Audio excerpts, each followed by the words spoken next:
Hello बच्चों, let's see this question.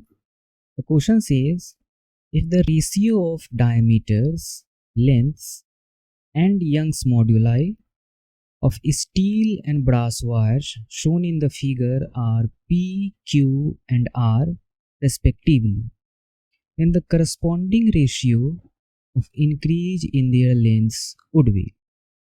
तो हमें फिगर में एक स्टील वायर है और एक ब्रास वायर है.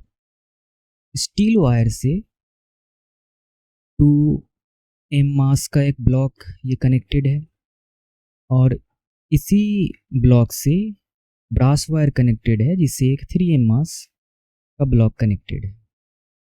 तो इस अरेंजमेंट के कारण स्टील वायर में कुछ इलॉन्गेशन आ रहा होगा, ब्रास वायर में कुछ इलॉन्गेशन आ रहा होगा.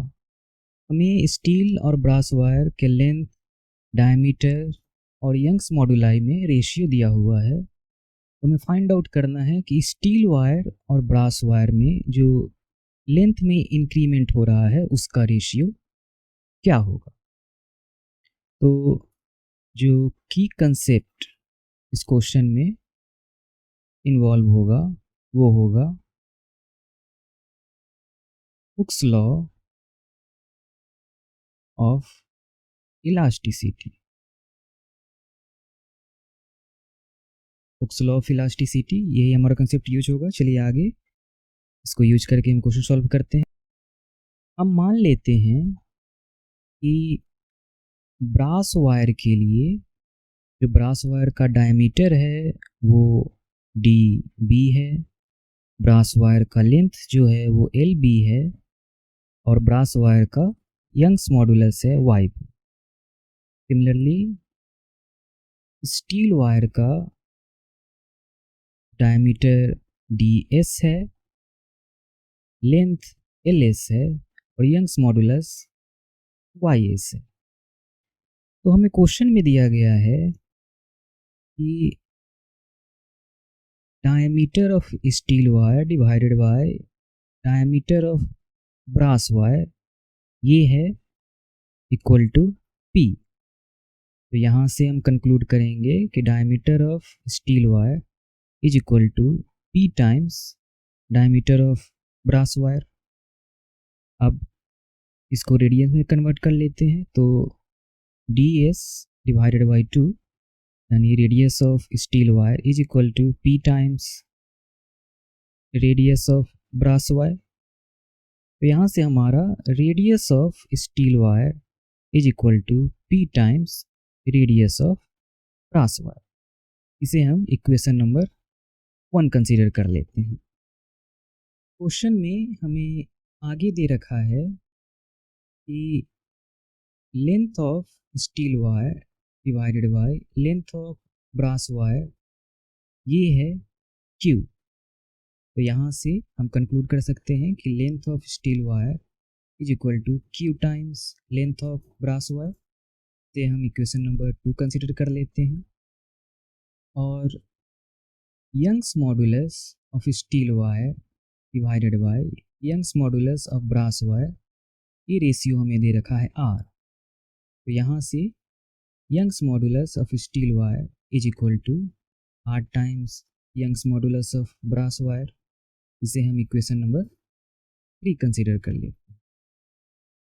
फ्रॉम इक्वेशन 1 है हमारा कि radius of steel wire is equal to P times radius of brass wire.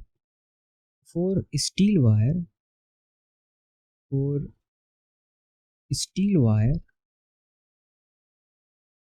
Area of cross section हम ए एस मान लेते हैं. तो ये होगा पाई आर एस स्क्वायर.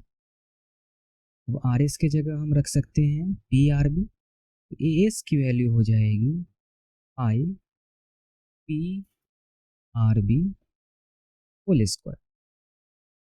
तो cross section area of steel wire हो जाएगा P square R B square पाई.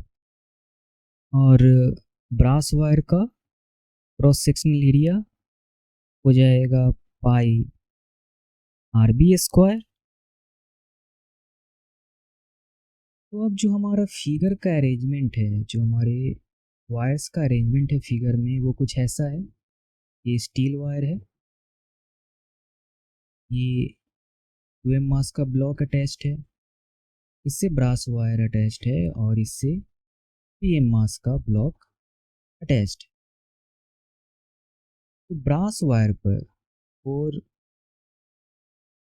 ब्रास वायर इस पर फोर्स अप्लाई हो रहा होगा एफ, वो इस ब्लॉक के कारण होगा, नीचे वाले ब्लॉक के कारण, और वो इसके वेट के कारण होगा। तो ये हो जाएगा D M G. Brass block का क्रॉस सेक्शन एरिया हमने पाई आर बी स्क्वायर पहले निकाल लिया है, इसका लेंथ हमें पता है। तो change in length in brass wire ये हम फाइंड आउट कर लेते हैं यूजिंग हुक्स लॉ। तो according to Hooke's law, force applied divided by cross section area is equal to Young's modulus times change in length, change in length divided by original length। Brass wire के लिए इस formula को use कर लेते हैं, तो ये हमारा हो जाएगा force on brass wire divided by cross sectional area of brass wire is equal to Young's modulus of brass wire multiplied by change in length in brass wire divided by length of brass wire। सारे values हम put कर लेते हैं। Force on brass wire है 3 mg, area of cross section of brass wire है pi R B square, Young's modulus Y B, change in length हमें find out करना है और ओरिजिनल लेंथ हमारा एल बी है। तो यहाँ से हम change in length delta L B ये कह सकते हैं, ये हो जाएगा 3 mg multiplied by L B whole divided by pi R B square Y B. ये हमारा change in length of brass wire आ गया। स्टील वायर के लिए, स्टील वायर पर जो फोर्स अप्लाई हो रहा है वो पी एम प्लस 2m जी होगा। ये हो जाएगा 5 mg, और cross sectional area of steel wire है pi P square R B square. Length of steel wire है L S is equal to Q times L B. फिर से हम हुक्स लॉ अप्लाई करते हैं, F S divided by A S is equal to Y S. और Young's modulus of steel wire है 8 times of Y B. तो हमारा hooks law हो जाएगा F S divided by A S is equal to Y S multiplied by delta L S, change in length in steel wire delta L S हम मानते हैं, divided by L S. अब यहाँ से values put करते हैं। F S की value है 5 mg divided by A S की वैल्यू है pi P square R B square is equal to Y S की वैल्यू है आर वाई बी, और डेल्टा एल एस की वैल्यू हमें फाइंड आउट करनी है, डिवाइडेड बाई एल एस की वैल्यू है Q L B.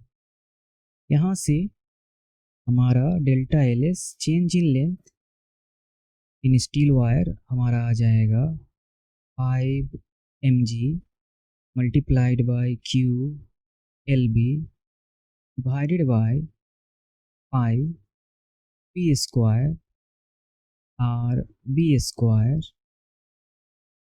Are Y B. तो हमारे पास change in length in steel wire आ गया, change in length in brass wire हमने पहले निकाल लिया है। चलिए आगे दोनों को डिवाइड कर लेते हैं रेशियो निकालने के लिए। तो हमें रेशियो निकालना है delta L S divided by delta L B. ये हो जाएगा delta L S divided by delta L B, ऐसे लिख लेते हैं, हमें आसानी होगी। डेल्टा एल एस की वैल्यू है, ये आगे हो जाएगा delta L S multiplied by 1/डेल्टा एल बी। तो डेल्टा एल एस की वैल्यू हमने फाइंड आउट की है Q divided by R P square 5 mg L B divided by 5 RB² Y B, और 1/डेल्टा एल बी की वैल्यू हो जाएगी वाई बी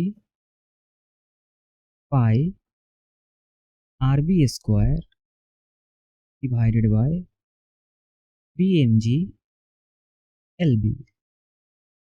तो यहाँ से mg को डिवाइड कर लेगा, एल बी को डिवाइड कर देगा, आर बी स्क्वायर को डिवाइड कर देगा, वाई बी को डिवाइड कर देगा। तो यहाँ से हमारे पास 3 बचा है, यहाँ से 5 बचा है, और बाकी ये वाला टर्म बचा है। तो delta L S divided by delta L B, इसकी वैल्यू हो गई 5Q divided by 3R P²। यही हमारा फाइनल आंसर होगा। चलिए देख लेते हैं कि ये कौन सा ऑप्शन है। तो ये हमारा ऑप्शन नंबर बी आ रहा है। तो ऑप्शन नंबर बी हमारा फाइनल आंसर होगा। Hope you understood it well. Best of luck.